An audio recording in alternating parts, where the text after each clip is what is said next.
무더위 속에서 연일 수고가 많으십니다. 지금 우리 앞에는 피할 수 없는 두 가지 큰 숙제가 놓여 있습니다.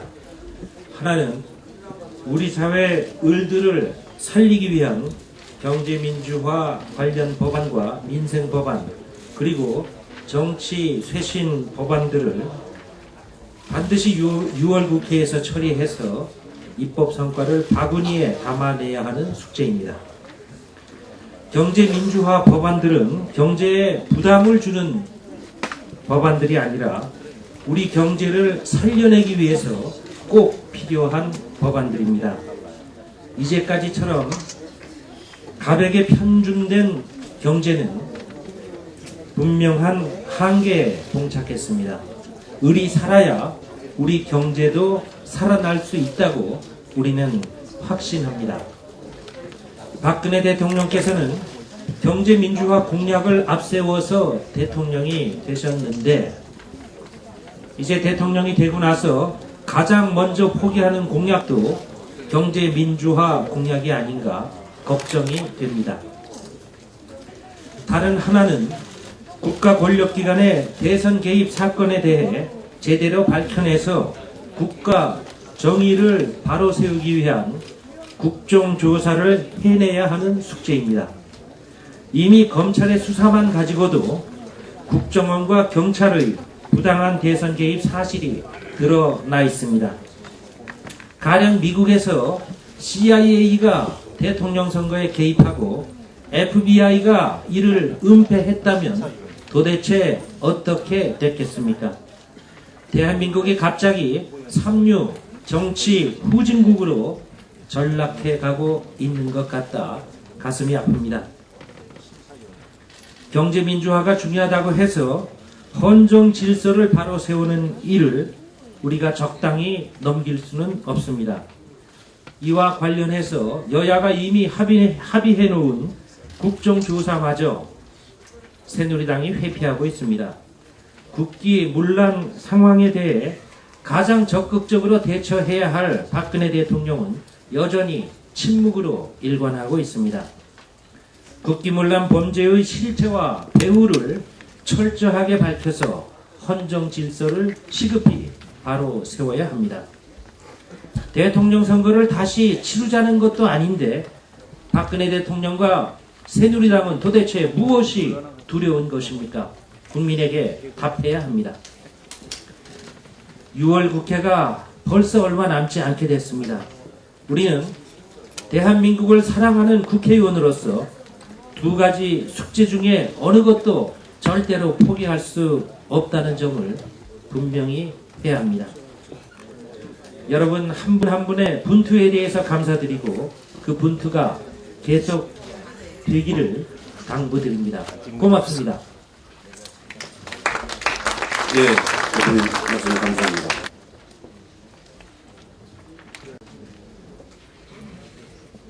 연일 애써주시는 우리 의원님께 진심으로 감사를 드립니다. 지난 비상의총에 이어서 오늘은 긴급의총을 열게 되었습니다. 이와 같이 6월 국회가 열리자마자 비상함과 긴급함으로 연이어지는 아주 중대한 국면으로 접어들고 있는 것 같습니다. 요즘에 장마철입니다만은 새누리당이 하도 물타기를 많이 해서 이러다가는 국회가 조만간에 침수될지도 모른다라는 그런 걱정도 하게 됩니다. 이 국기문란 사건을 두둔하고 비호하는 것은 헌정 질서에 대한 중대한 도전행위라고 생각합니다. 새누리당은 다시 한번 그말하지 말고 부차한 변명되지 말고 국정조사 약속 이행을 해줄 것을 다시 한번 요구합니다. 이것이 불과 2개월도 지나지 않은 합의서 문건 그대로입니다. 우리는 이러저러한 요구를 하지 않겠습니다. 단지 약속만 지키라는 것입니다. 정치가 여야 간의 합의와 약속이 깨진다면 어떻게 의회가 이루어질 수가 있고 민주주의가 지켜질 수 있겠습니까? 국정원 국기문란 사건으로 선거 개입을 하고 헌정질서를 파괴한 것도 모자라서 여야 간 합의조차 약속을 파괴하는 것은 이중의 민주주의 파괴입니다. 우리 민주당은 민주주의를 지키고 을을 지키기 위한 모든 노력을 6월 국회에서 다할 것입니다. 여기 계신 우리 의원님들의 더욱더 분발과 권투와 노력을 당부드립니다. 다시 한번 늘 함께해 주신 의원님께 감사드리고 오늘 을을 지키고 민주주의를 지키기 위한 특히 오늘은 민주주의를 지키기 위한 모든 지혜와 의견이 모아지는 그런 시간이 되었으면 좋겠습니다. 다시 한번 감사합니다. 고맙습니다. 네, 정 대표님 감사합니다.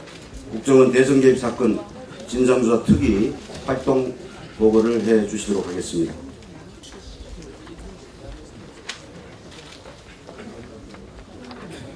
보도를 통해서 이 내용이 대부분 다 상세하게 보도가 되고 있기 때문에 저는 성격 규정이나 논리나 팩트 중에서 약간 좀 논란이 있는 대목만 설명을 해드리도록 하겠습니다.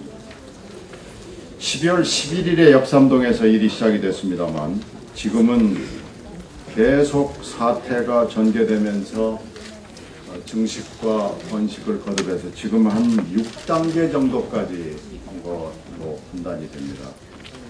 첫 번째는 아시다시피 12월 11일 밤 역삼동에서 시작이 됐고 그 후에 진선미 의원이 두 건의 문건을 폭로를 했습니다. 이게 일단 시기적으로는 차이가 있습니다만 첫 단계라고 볼 수가 있고요. 그 다음에는 경찰의 수사 조작이 김용판 당시 서울청장의 주도로 있었던 겁니다.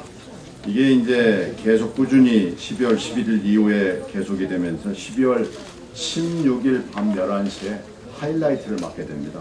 근데 이번에 나온 공소장을 저희들이 보고 대단히 깜짝 놀란 게 물론 뭔가가 있었을 것이다라고 생각을 했습니다만은 공소장만으로 봤을 때 이 김용판이라는 자는 제가 분이라고도 말씀하고 싶지 않습니다. 이 자는 서울청의 전 수사라인, 수사부장, 수사과장, 수사 2계장 그리고 사이버 수사대의 모든 직원을 장악을 하고 자기 마음대로 했습니다. 자기 마음대로 증거를 만들고 자기 마음대로 시기를 조절하고 자기 마음대로 압생영장도 결정을 하고 그리고 위로는 경찰청장이 있겠죠. 위에다가도 거짓말을 하고 수서경찰서 수사 라인도 완전히 장악을 했습니다. 김용판은 원세훈보다 더 악질적으로 나쁜 짓을 했다고밖에 판단을 하지 않을 수가 없습니다. 공소장을 제가 일독을 한번 권하고 싶습니다. 공소장을 읽어보면 얼마나 김용판이라는 사람이 공직을 우습게 알고 재벌을 우습게 알고 이 나라를 우습게 하는가 하는 것이 드러납니다. 이게 2단계입니다. 결국 12월 16일 날 밤 11시 일요 심야 기자회견으로 드러납니다. 3단계는요. 제가 대정부 질문에서도 질문을 했듯이 검찰과 법무장관의 정부 수립 이후 처음 있었던 보름이 넘는 장기 대치입니다. 물론 장관은 지금도 시인하지 않고 있습니다. 그제 법사위원회 현안보고에 와서도 수사 지휘를 한 사실이 없다고 얘기를 하고 있습니다만은 얼마 전에 났던 그 문화일보 보도를 참고해 보시면 그 문화일보 보도가 진실의 상당 부분을 담고 있는 것으로 판단이 됩니다. 그것은 법무부가 보이고 있는 반응으로 봐서도 그렇고요. 그 기사를 참고해 보시면은 이 법무장관과 검찰의 장기 대치라는 게 이 3단계가 얼마나 어처구니 없는 이것도 국기문란급에 해당하는 사안인가라는 걸 알 수가 있고요. 이런 법무장관은 지금까지 우리가 갖지를 못했습니다. 물론 수사에 개입하고 방해하고 이런 사람은 있었지만 이렇게 장기간 검찰 1,700명의 검찰과 대치했던 장관은 우리가 일찍이 본 적이 없습니다. 이게 3단계고요.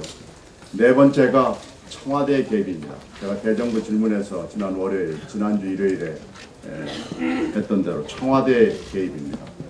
이 청와대의 개입도 물론 청와대 민정사정수석이 뭐 꾸준히 역대 정권에서 개입을 했습니다만은 이처럼 악랄하게 청와대의 개입이 공공연하게 있었던 것도 사실입니다.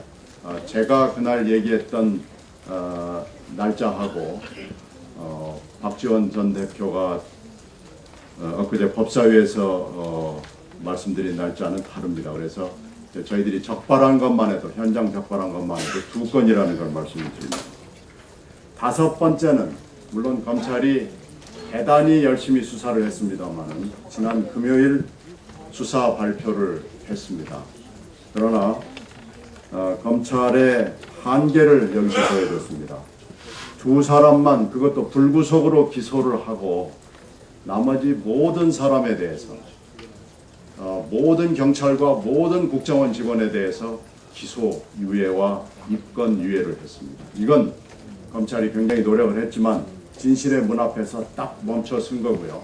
진실의 문 그 앞에 뒤에는 물론 들여다볼 생각도 못했고 그 앞에서 이루어졌던 모든 일들에 대해서 이유는 잘 모르겠지만은 기소라는 정도로 만족을 할 수밖에 없던 그럴 수밖에 없는 지금 현재 우리나라의 사법 현실과 정치 현실이 있는 겁니다. 이렇게 엄숙한 사건에서 더군다나 유사한 사건이 전례적으로 많이 있었죠. 권영애 전 그 당시 안기부장 사건도 있었고 이런 유사한 사건이 있었는데 이것과는 비교할 수도 없을 정도로 약한 정도의 사건에서 국정원과 경찰이 모두 구속 기소됐습니다. 그러나 이번에 검찰은 이유는 잘 모르겠습니다만은 모두 다 기소유예로 했습니다. 이것이 5단계입니다. 6단계가 이제 국정조사입니다.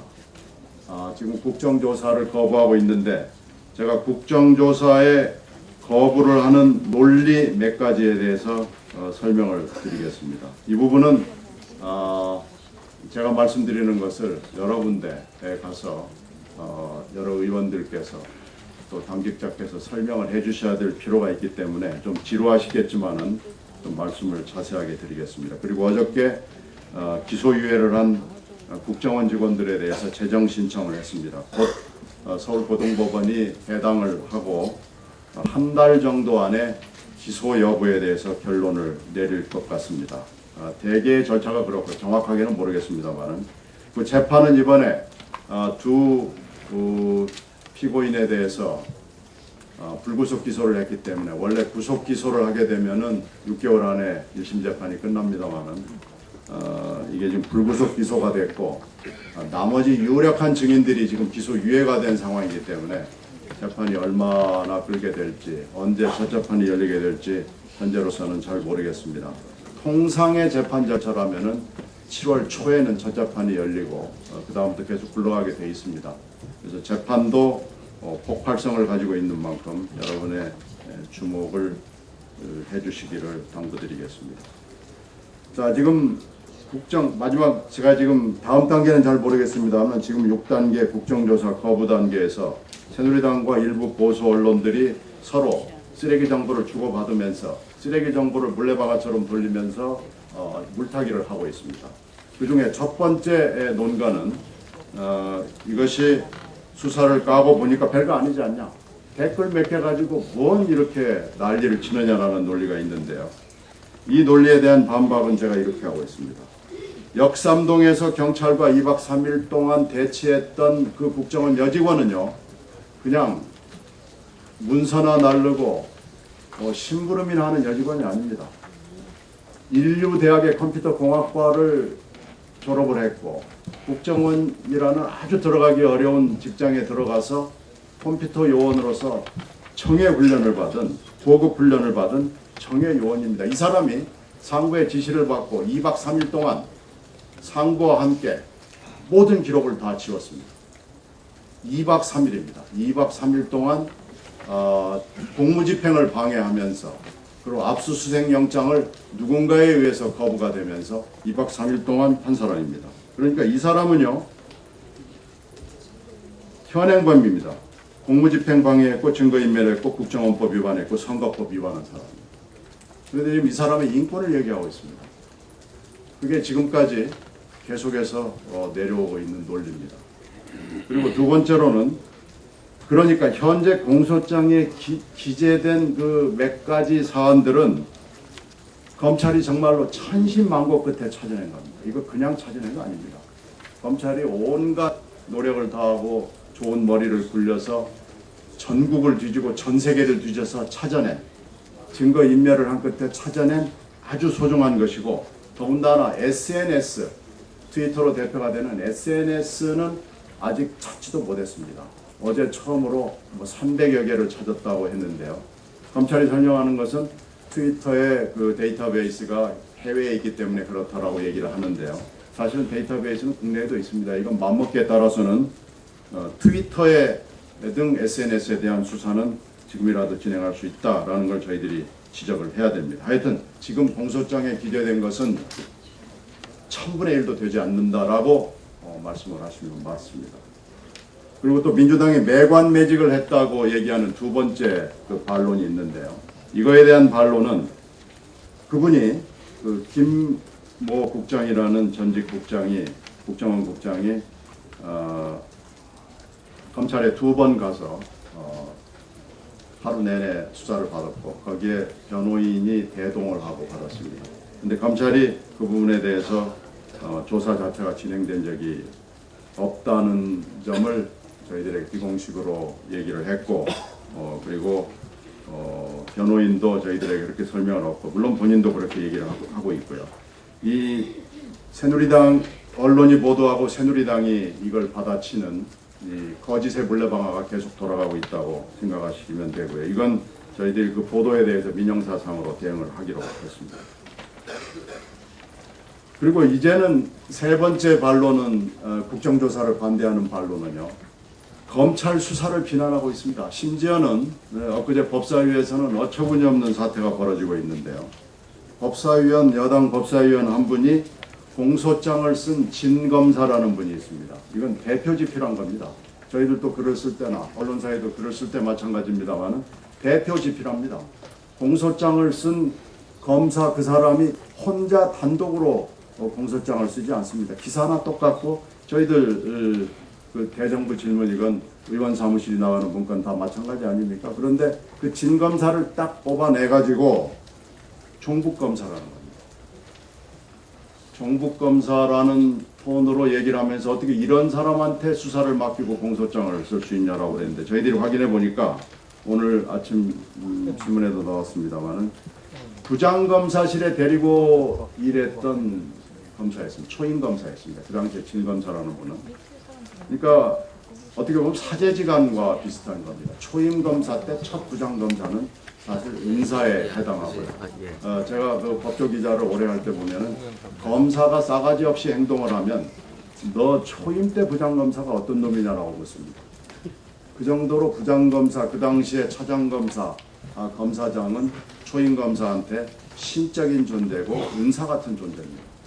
그런데 그 검찰의 메커니즘을 잘 알만한 분이 공소장을 쓴 진 검사를 종북 검사로 mon다는 것에 대해서 저는 사실 장악했습니다. 검찰의 수사를 지금 비난하고 있는 이것도 어처구니없는 상황이 된 겁니다. 그래서 이것은 일단 있을 수 없는 것이고요. 이렇게 모든 사람을 지금 그 원세훈의 지시를 보면 저희들이 127명이 이번에 당선이 됐는데 여기서 한 40여 명은 종북 의원입니다.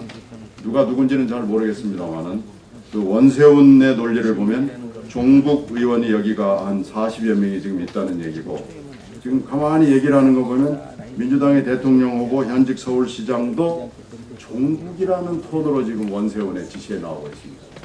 지금 이런 그 사고방식과 논리가 여기에도 들어가 있다라는 거. 어저께 지난 월요일이죠. 월요일 법사위에서 그런 일이 있었다라는 걸 하고 지금 이 상황인식은 종북과 싸웠던 원세훈을 기소한 검찰이라는 식으로 몰아가고 있습니다. 이게 지금 어처구니 없는 현상이 일어나고 있습니다.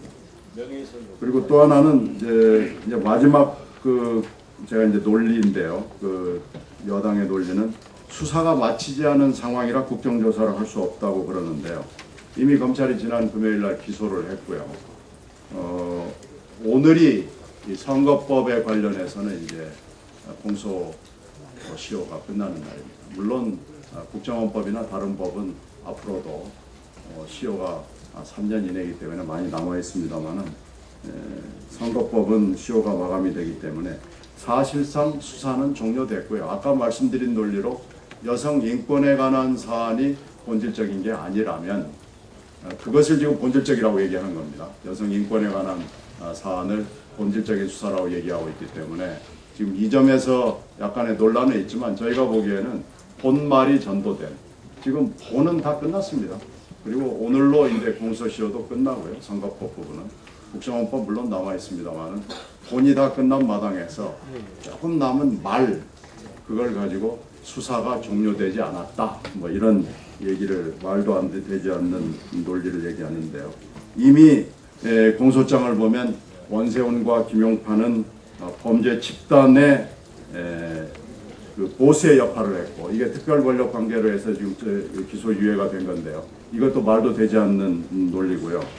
범죄 집단을 주둔하고 있는 검찰의 수사를 비난하는 이런 상황이 되고 있습니다. 따라서 이런 반론을 가지고 국정조사를 하지 않으려고 한다는 것은 범죄 집단의 옹호, 비호 뭐 이런 거에 해당한다고 그래서 제가 황교안 법무장관한테 질문을 해서 이게 법률 위반은 아닐지 모르지만 도덕윤리적으로 비난을 받아 너무나 마땅한 것이고 만약에 도를 지나치게 되면 이건 너무나 엉토당토 않는 반역사적 행동이다라는 그런 비슷한 답변을 받았습니다. 이상으로 보고 마치겠습니다. 고맙습니다.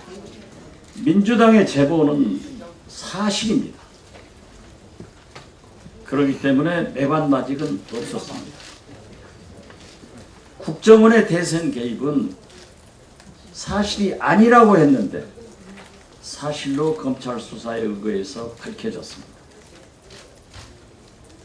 그리고 그 댓글 내용은 사례강이나 세종시나 정부 정책을 반대하는 종북 세력이라고 했습니다. 제가 18대 원내대표 때 친박들과 내통을 해서 국토해양에서 세종시 수정안을 부결시켰습니다. 본회의에서 마찬가지로 친박들과 내통해서 부결시켰습니다. 박근혜 의원은 당시 반대 토론에 참여했습니다. 또 박근혜 대통령께서는 선거 때도 얘기를 했지만은 선거 후에도 세종시는 내가 반대해서 이루어졌다라고 했습니다.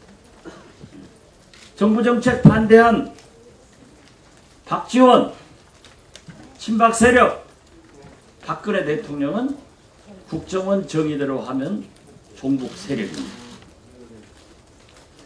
네 번째로 주의할 게 있습니다.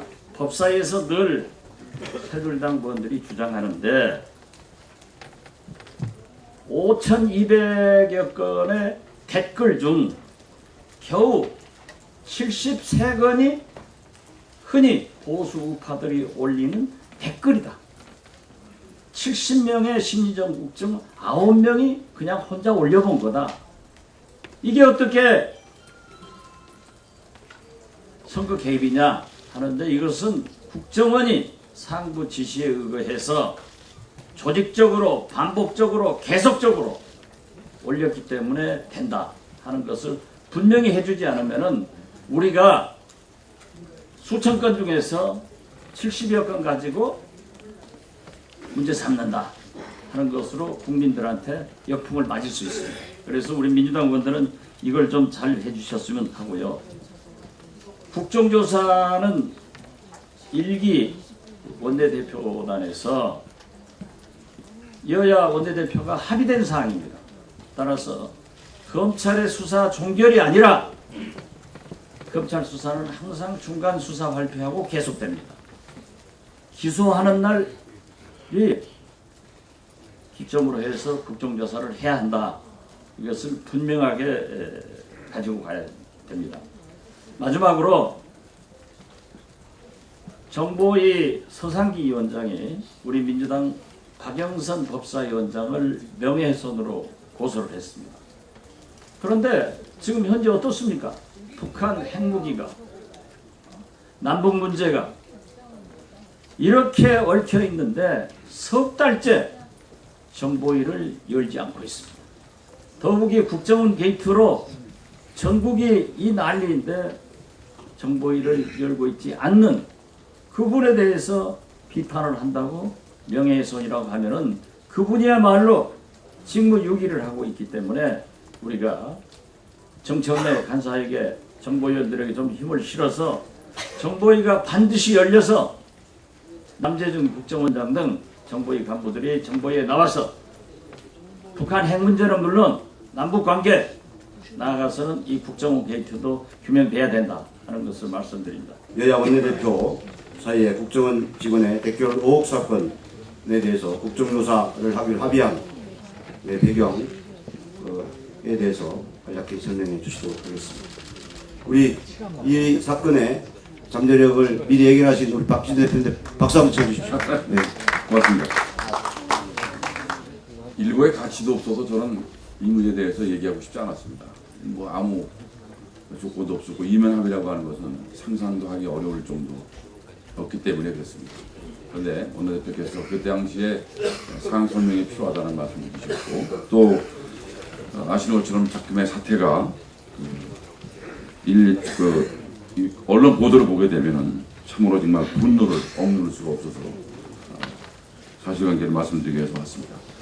제가 12월 28일 대통령 선거 끝난 이후에 원내대표가 선출이 된 이후에 정말 우리 의원님들은 패닉 상태였었죠.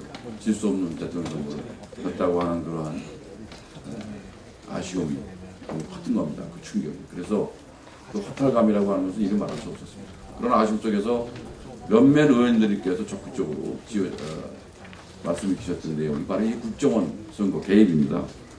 국기문란 사태에 대해서 의원들마다 강한 유감을 표현했고 또 의원총회에서도 당시에 명확하게 제가 기억합니다만 김상희 의원님이나 우리 정청래 의원을 비롯해서 많은 의원들이 문제제기가 있었습니다.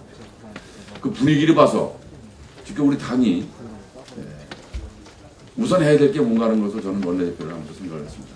이것을 안 하면 원내대표로서의 존재에 이유가 없다라는 생각까지 했습니다. 그 두 가지가 바로 첫 번째는 국정원 국정조사입니다. 선거 개입에 따른. 그 다음 두 번째는 전 4대강 국정조사라고 생각했습니다. 이미경 의원을 비롯해서 많은 의원들께서 또 국정조사 해야 된다는 의견을 주셨기 때문에 분위기 파악을 제가 그렇게 두 가지로 했습니다. 이걸 못하면 저는 물론 자녀 임기 원내대표지만 그것도 못하고 그만둘 생각을 갖고 이렇게 했습니다. 그래서 2월달부터 제가 1월달부터 해서 2월달에 이한구 대표에게 사실 벽창호라고 제가 표현할 정도로 얘기가 안 됩니다. 한 번도 먼저 만나자고 한 적이 없습니다. 끝날 때쯤 문을 제외하고 제가 방에서 찾아가고 직접 만나서 이 두 가지만큼은 반드시 간철시켜야겠다는 각오로 여러 가지 얘기를 했습니다. 사실 그 당시에 의원실 수사 같은 데 내가 얘기를 안 했습니다. 합의해놓고 얘기했습니다. 그래서 결국은 내가 지속적으로 설명하고 때로는 압박하고 때로는 겁박도 했습니다. 그리고 없어도 했습니다. 그래서 정부조직법 합사하기 이전에 이 두 가지를 완벽하게 합의를 했습니다. 이한구 대표. 4대강에 대해서 국정조사 한다는 것과 결국은 국정원 관련된 것도 국정조사 하겠다는 합의를 했습니다. 그리고 그 이후에 이제 정부조직법 합의가 진행이 되는 과정에서도 그 결부시킨다고 그럴까봐 말하고 싶었습니다만은 다시 되새기고 싶었습니다만 기억을 되새기게 주고 싶었습니다만 짚고 넘어가고 싶었습니다만 말은 못했습니다. 원수석한테만 얘기하고 둘이 조아리고 있었습니다. 결국은 이제 정부조직법을 원수석에게 합의하고 이 문제를 얘기하게 이르렀습니다. 그런데 두 가지 다 할 수 없는 그런 번복을 이한구 대표가 역시 기대했던 대로 그렇게 염려했던 대로 됐습니다. 4대강은 당내에서 MB 쪽에서 전화가 직접 오고 또 MB 개라고 할 수 있는 사람들이 반대를 하기 때문에 난리가 났다고 아주 이건 어쩔 수 없이 못한다고 막 국정원 국정조사도 미진할 경우에 하자 이렇게 얘기하길래 제가 사실 할 말은 아닙니다만 문을 잠가놓고 거기서 심하게 비난했습니다. 뭐 별의 말 다 했습니다. 그 말씀을 여기서 다 드리겠습니다. 그래서 결국은 4대강은 제가 양해를 했고 의원총회에서 그거는 뭐 실적으로 제가 들었습니다고 보기 때문에 국정원 조사에 대해서는 결국 약속을 지키는 것에 대해 합의를 했습니다. 이 두 가지 사안에서 정말 누구보다도 그 심각성에 대해서 의원님께서 지적이 있었기 때문에 약속을 했고 그 합의를 한 이후에 저희가 이 합의서를 쓸 때 의심을 안 할 수 없었습니다.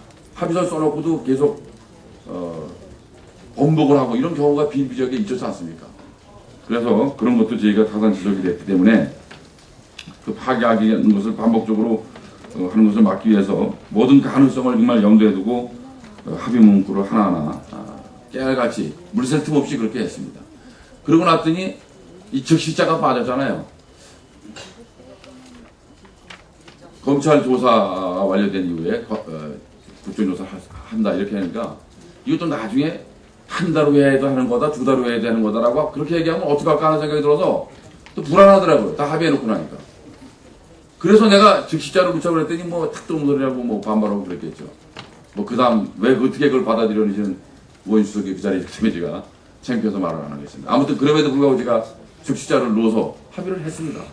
이면 합의는 절대 있을 수 없었습니다. 이면 합의는 결코 있을 수 없다는 것을 명확하게 말씀드리고 저는 새누리당의 이번 착태에 대해서 정말 정치인이기 전에 국민의 한 사람으로서 정말 깊은 비애감을 느끼지 않을 수 없습니다.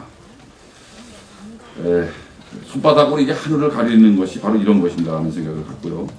현재 상황만 모면하면 된다는 이런 생각을 갖는지 되묻지 않을 수가 없습니다. 상식적으로도 어떤 경우든 도저히 이해하기가 어렵다는 말씀을 드리고요. 당시 협상 파트너였던 이한부 대표에게 저는 이 대답을 해야 된다고 생각합니다. 기자들이 물어보면 제가 거기 가서 물어보라고 합니다. 사람이면 아마 다른 얘기 할 수 없을 겁니다. 그래서 그 답변이 상황을 모면하기 위한 변명이라면 저는 그대로 잊지 않겠습니다. 또 국민은 결코 이것을 용납하지 않을 것으로 저는 믿기 때문에 그렇습니다. 지난 합의는 새누리당 측 원내대표가 교체될 거라고 하는 것도 우리가 다 감안을 했습니다. 우석 문체부입니다만 이제 다음 대표가 임기가 끝난다는 것까지 다 감안을 하고 합의한 겁니다. 문구 하나하나를. 그 내용을 아까 원내대표께서 보여드렸습니다만은 딴소리 할 가능성에 대해서 충분히 염두해둔 그런 합의라고 하는 것도 다시 한번 말씀을 드리고 내용은 뭐 특별히 제가 읽지는 않겠습니다. 이거 3월 17일 합의는 그 해석의 문제가 아니라고 생각합니다. 당위의 문제입니다. 약속을 했기 때문에 반드시 저는 지키기만 하면 된다고 생각하고 지금까지 말씀드린 이 내용에 대해서 한 글자도 제가 보태거나 빼지 않았다는 것도 분명히 말씀드립니다. 뭐 법적인 것은 공소시효가 있습니다만 이것은 정치적 공소시효는 저는 진실이 밝혀질 때가 공소시효가 끝나는 것이라고 생각합니다. 우리 민주당이 중심을 잡고 흔들림 없이 국정조사를 추진해 나가야 한다는 생각을 갖고 저도 힘을 보태겠습니다. 간단하게 두서없이 말씀드렸습니다. 고맙습니다. 예, 감사합니다. 예, 박동대입니다. 핵심적으로 조선일보 일면 기사로 좀 새로운 국면을 맞이하는 것 같습니다. 좀 질적인 전화가 이루어지는 느낌인데요. 국정조사는 말 그대로 국정감사 및 조사에 관한 법률에 진행 중인 수사의 소추에 관여할 목적으로 해서는 안 되고 진행 중인 재판에 관여할 목적으로 해서는 안 된다 이렇게 되어 있습니다. 그럼 재판을 말씀드리겠습니다. 재판장의 소송 지휘권을 침해하는 예를 들어서 증인을 나갈 증인을 못 나가게 한다든지 또는 안 나갈 증인을 강제로 나가게 한다든지 또는 재판장이 어떤 어떤 판단을 갖고 있는데 재판장의 판단에 어떤 압력을 가한다든지 뭐 이런 것만 아니라면은 병행조사가 충분히 가능하다 이렇게 보여집니다. 두 번째는 이제 진행 중인 수사에 관여할 목적, 소추에 관여할 목적 이게 제일 중요한 문제인 것 같습니다. 새누리당은 수사가 끝나지 않았지 않느냐 이렇게 얘기를 하는 것 같습니다. 근데 아까 박지원 대표님께서 말씀하신 것처럼 보는 끝났고 말이 남았는데 만약에 새누리당이 오늘 조선일보 보도처럼 그것이 하나의 빌미가 돼서 새누리당이 적어도 디펜스를 해야 되는 상황으로 수사가 발전한다면 그렇게 되면 수사는 끝나지 않은 건 맞는 것 같습니다. 만약에 그렇다면 적어도 새누리당 연루 의혹 부분만 제외해놓고 나머지 기소된 원세훈 전 국정원장과 김용판 전 경찰청장 그와 관련된 기관의 개입과 관련된 어떤 수사 또는 미진한 부분에 대해서 국정조사가 가능할 것이라고 생각됩니다. 저는 새누리당이 만약에 연루가 됐다면, 그래서 새누리당이 디펜스를 해야 된다면 그 부분은 국정조사를 안 해도 되지 않느냐, 그런 생각도 갖고 있습니다. 한마디 더 말씀드리면 박영선 법사위원장께서 피소가 됐습니다. 제가 어제 물어봤더니 삼선 의원을 하면서 처음으로 피소가 됐다고 하는데, 제가 검토를 해보니까 이겁니다. 거래라는 표현입니다. 근데 서상기 위원장이 이것을 정보위를 열지 않는 이유로 그렇게 해석을 해서 고소를 했더라고요.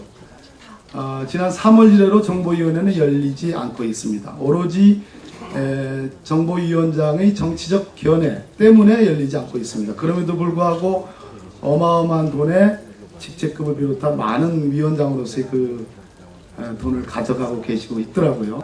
그렇다면 첫째 박영선 위원장의 그 거래라는 지적은 구체적 사실의 적시가 일단 아닙니다. 추상적인 표현이기 때문에 명예훼손에 해당하지 않는다. 두 번째는 일종의 정치적 상징 비판에 해당하기 때문에 저는 전혀 문제가 되지 않는다고 생각합니다. 오늘부터 조금 변화가 있는 것 같습니다. 힘을 내서 좀 싸웠으면 좋겠습니다. 고맙습니다.